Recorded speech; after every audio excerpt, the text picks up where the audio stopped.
Welcome back to the Working Mama podcast. Today's episode is for the mum who is about to go back to work after maternity leave, or maybe you're already back and wondering why it feels so much harder than you expected. Because no one really prepares you about that transition back to work after parental leave. What the first 90 days is going to feel like. You might think the hard part is getting the childcare sorted, working out your new routine, or buying clothes that fit your new body and your new life now. But often the hard part is the emotional side. It's the guilt. It's the overwhelm. It's the constant feeling that you are dropping the ball somewhere. It's feeling like you're meant to walk back into work to be exactly who you were before, also whilst being a completely different person. Thanks, matrescents.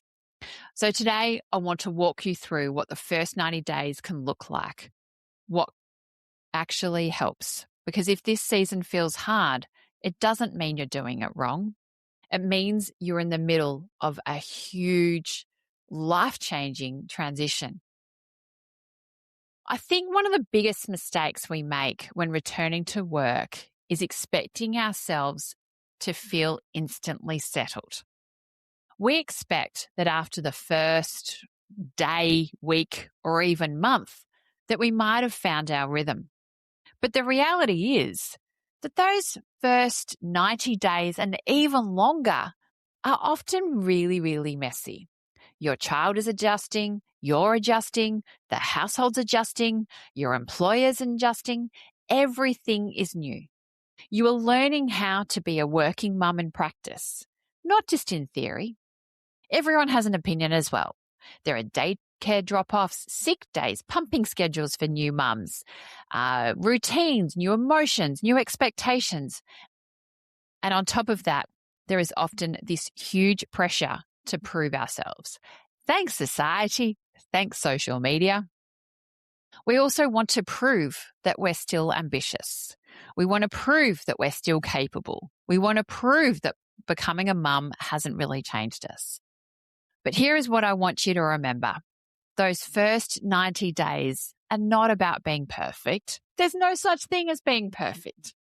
They are about surviving, adjusting, and learning. That if all you do in this particular season is getting through each hour, each day, and each week, and slowly working out what works for you and your family alone, that is enough. Because returning and transitioning back to work, it's a huge transition. It's not that you show up one day and you're completely just who you were before you went back on parental leave. You have gone through a huge transition. You've brought a child into this world. You're learning something new. You're gaining all these new amazing skills. You've also gone something through called matrescence. Stay tuned for further updates in the next couple of weeks with some amazing episodes. Side note. But you've changed. So you can't expect to walk back into work or log back in on that first day as the same person. Because sorry, no matter what you think, I know what other people think, you have changed. One of the biggest surprises for many mums when they were transitioning back into work is just how emotional this transition can feel.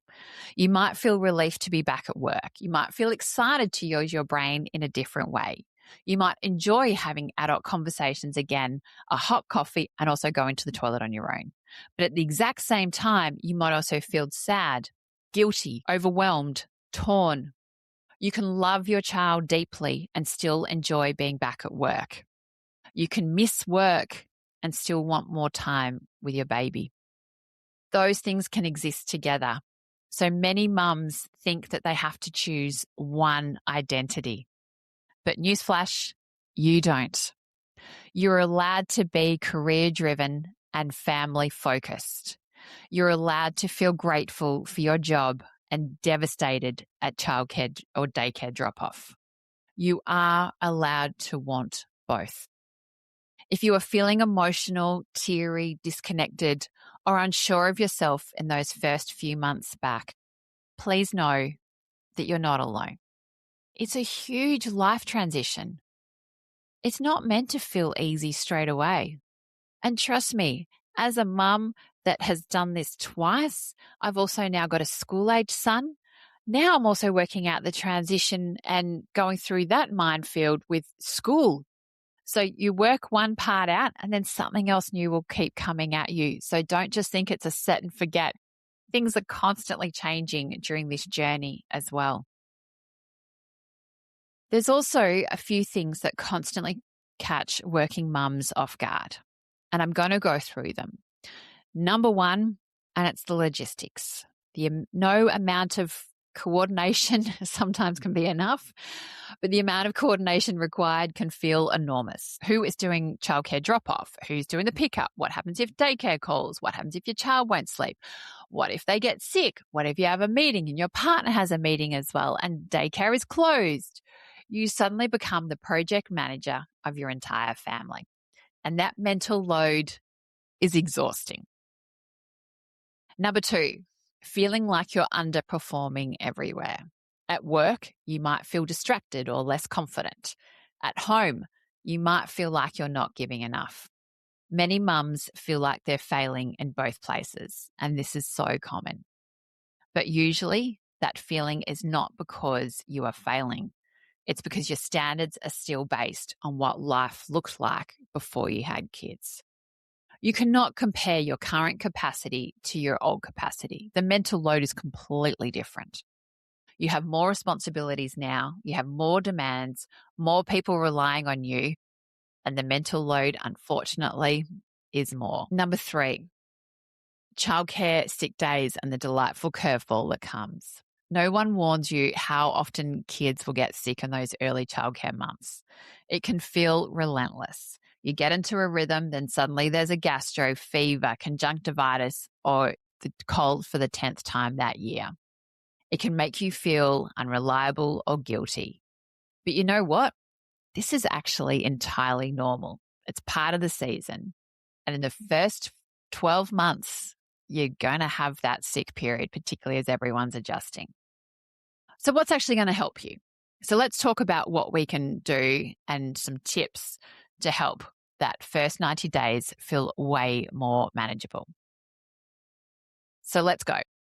Number one, lower the bar. But you know what?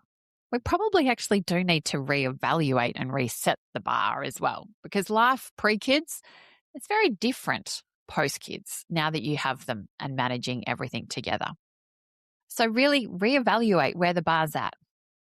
This is not the season to aim for perfection. There's no such thing as perfection. No matter what someone's going to tell you, there is no perfect way of doing working mum life or even parenting.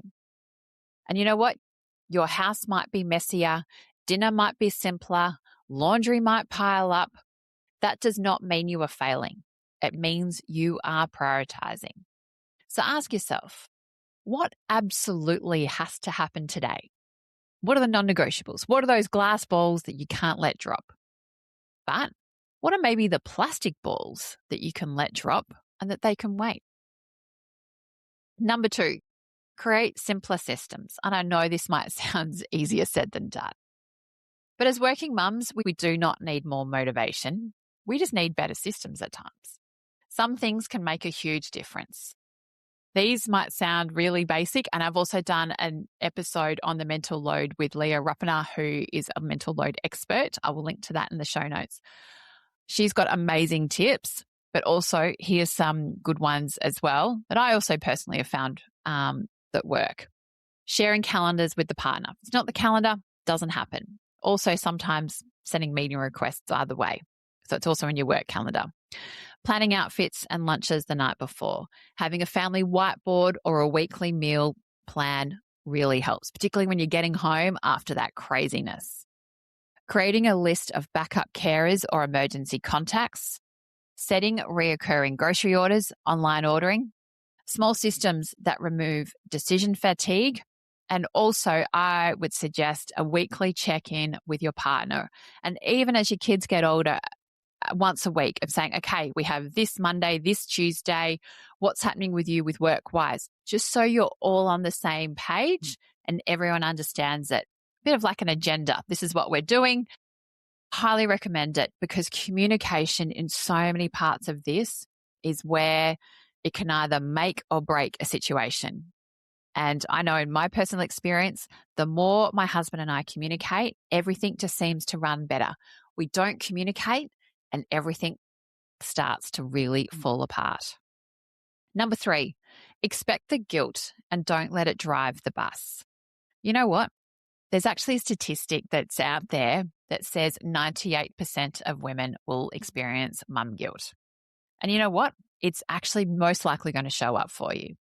You might feel guilty when you leave your child. You might feel guilty when you leave work on time. You might feel guilty when you miss something. But guilt is not always a sign that you are doing something wrong. Often, it's actually a sign that you care. But you don't need to make every decision based on guilt. Things will be okay. Your children will be okay. You've left them in the care of people that you trust, that you know they're going to look after them. In work, often we will overthink what people think about us, when in reality, it's actually not going to be that way. Also, having conversations with your employer before you return and set some boundaries and all that will also certainly help as well. But, don't take guilty as something. Don't burn everything down because of the guilt. Trust me, it's just going to have to be something that you may well live with. I don't have the golden, the silver bullet to give you the answer on that one, but find the ways that to give you the confidence and the mindset, and also know in yourself and your values about what you want and what you need and what matters to you and your family. And personally as well, that has really helped my mum guilt of going, nope, this is what I want. This is what works for me and my family. And I don't actually want people to make me feel guilty for actually working in the first place. So I know why I'm working. Number 4, communicate early and often. Talk to your partner, talk to your manager.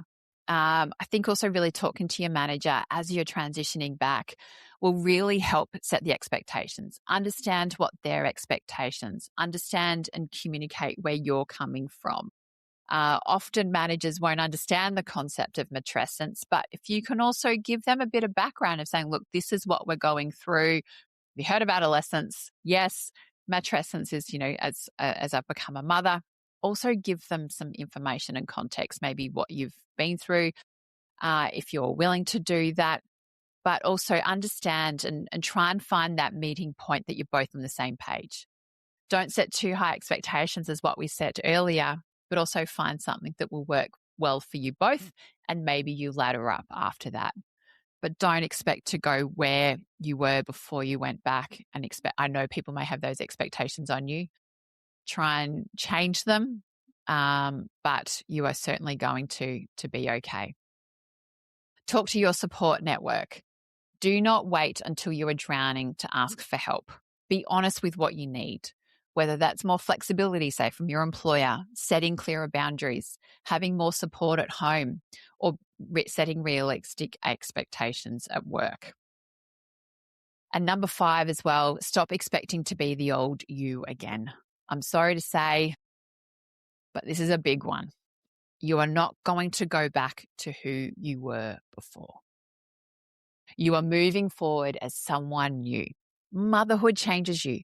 Your priorities change, your time changes, your energy changes, but that does not make you any less ambitious, less capable, or less intelligent. You are still you, just with more perspective, more empathy, more resilience, and probably much better time management and all the amazing skills you've learned along the way. So if you're about to go back to work, here are 5 tips in what to focus on. Be clear on your non-negotiables at home and at work. Build systems before you need them. Expect emotions, guilt, and setback. Ask for help earlier than you think you need it. Give yourself at least 90 days before deciding whether or not it's working or not. Because most mums are still adjusting in those early months. You don't need to have it all figured out immediately on day 1. It's all a transition. And trust me, it all keeps changing in the different seasons of motherhood. So if you're in the first 90 days of returning to work after maternity leave, I want you to know this. You are not behind. You are not failing. You are not the only one finding this hard. This is a major and huge life transition, and transitions are heavy and they're messy, but they also show that we're uncomfortable when we're changing and growing. So it means that you're changing and growing as a person as you're going through this transition. Be gentle with yourself, protect your energy, ask for help, and remember that you do not need everything to be done perfectly. Nothing is perfect, and that you're doing a good job. And you know what? Good enough is pretty damn good.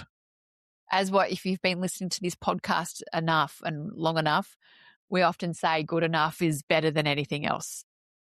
So good enough, take that as the tick. Don't try and reach perfection. It's not even possible. You set yourself up to fail. You are learning how to be a working mum in a world that often asks way too much of women. And if all you are doing right now is getting through the day or the week or the month, that is enough. Thank you so much for listening. And if this episode resonated with you, I would really appreciate if you'd be able to send it to another mum who might need to hear it too. And also, if you could like and subscribe us on Apple Podcasts, that would be amazing. Hope you've enjoyed this shorter episode. Until next time, have an amazing day. You are amazing, mama. And don't forget that. And good luck with the transition.